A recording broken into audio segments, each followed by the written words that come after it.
ছোট্ট কুমার ছিল এক দরিদ্র কুমারী পরিবারের ছেলে, যার বাবা ছিল একজন মাটির হাঁড়ি পাতিল গড়ার কারিগর।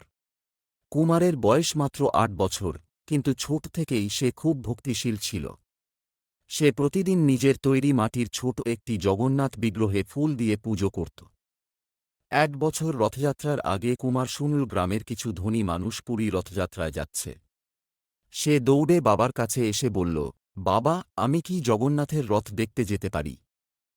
বাবা দুঃখ করে মাথা নেড়ে বললেন, ছেলে, আমাদের টাকা নেই। তুই এখানেই পুজো কর। ভগবান তো সর্ব আছেন। কিন্তু কুমার মন থেকে চাইছিল রথযাত্রা দেখতে।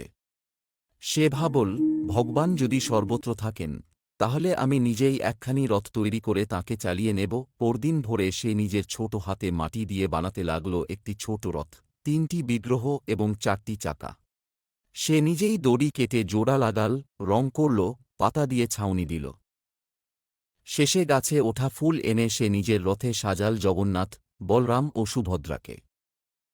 গ্রামের বাচ্চারা হাসতে লাগল, এই তো নিজের হাতে তৈরি রথ চালাচ্ছে। কিন্তু কুমার কিছু বলল না। সে রথের রশিতে টান দিল এবং মুখে বলল, জয় জগন্নাথ। আর তখনই ঘটে গেল আশ্চর্য ঘটনা। তার মাটির রথ নিজে নিজে গড়াতে লাগল।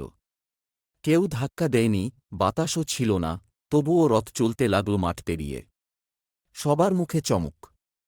এক বৃদ্ধ ব্রাহ্মণ ছুটে এসে বললেন, এই ছোট ছেলের নিষ্পাপ ভক্তি দেখে জগন্নাথ নিজে এই রথে চলেছেন। এর চেয়ে বড় রথযাত্রা আর কি হতে পারে? সেই দিন থেকে গ্রামের লোকেরা সেই মাঠে প্রতিবছর কুমার রথযাত্রা করে। আর ছোট্ট কুমার হয়ে ওঠে সবার প্রিয় ভক্ত কুমার।